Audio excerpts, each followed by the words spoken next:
Perkenalkan, nama saya Arjun Ananda Tempubolon, NIM 2902050003, Prodi Akuntansi, mata kuliah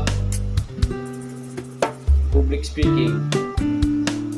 Jadi saya akan berpidato tentang yang berjudul "Jadi penonton cerdas itu biasa, bikin orang cerdas tentu lebih luar biasa".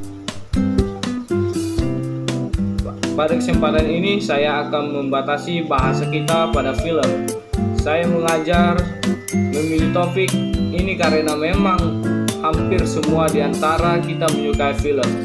Bukan hanya sekedar suka terhadap film, tapi membuka pikiran kita bahwa kita patut berprihatin dan peduli dengan perkembangan film yang ada di Indonesia, serta mampu mengajak orang lain untuk menjadi cerdas dan peduli. Sebelumnya ada yang tahu ada beberapa banyak genre film yang pernah ada.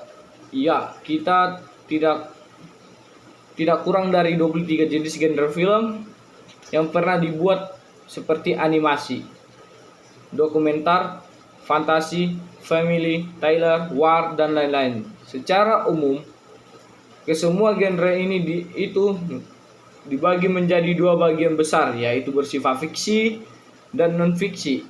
Itu semua jenis film yang memang ada di dunia. Film memang kita tonton sebagai hiburan. Dikala kita merasa penat, film yang ditonton pun dapat disesuaikan dengan secara kita. Tapi akan lebih baik kalau sembari menonton kita pun mendapat nilai positif dari film tersebut, selain terdapat nilai-nilai yang dapat digunakan sebagai pegangan kita dalam kehidupan sehari-hari. Tak hanya film pun mampu menginspirasikan kita, misalnya pada film Sherlock Holmes. Kita diajak untuk berpikir kritis, teliti, dan pasti akan terpengaruh menjadi orang yang mencermati detail setiap hal. Film ini juga mengajak untuk tetap berprofesional dalam menjalankan tugas. Kedua fungsi inilah yang seharusnya terjadi di dalam sebuah film bagi penonton. Kalau di Indonesia sendiri, genre film apa yang sudah pernah dibuat?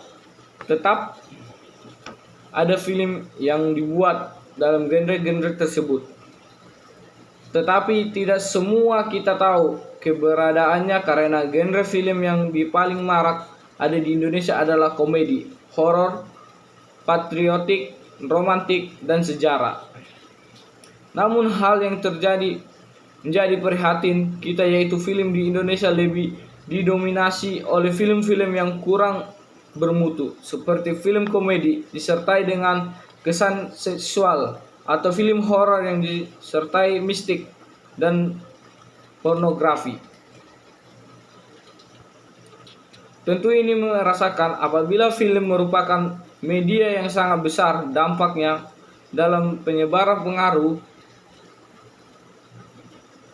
Film-film tersebut membunuh suburkan pedoman bangsa, perusakan moral bangsa, dan menunggung kreativitas sinema yang jauh lebih berbakat.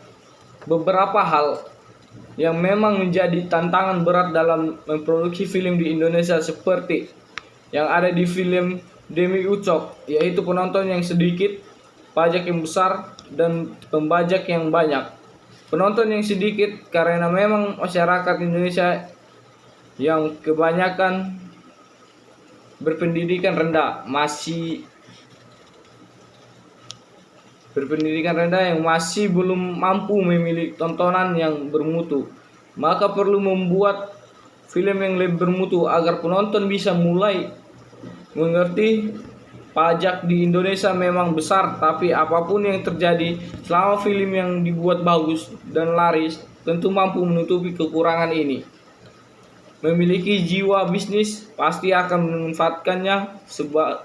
Kembali lagi kepada konsumen, tetap menjadi pencuri secara tidak langsung dengan membeli kaset bajakan atau mau menghargai karya dan kerja keras orang lain dengan membeli kaset asli. Meskipun memang film-film yang muncul sudah mengalami perkembangan yang baik, namun tetap saja tidak mampu membendung lagi produksi film yang hampir dikatakan tidak layak edar.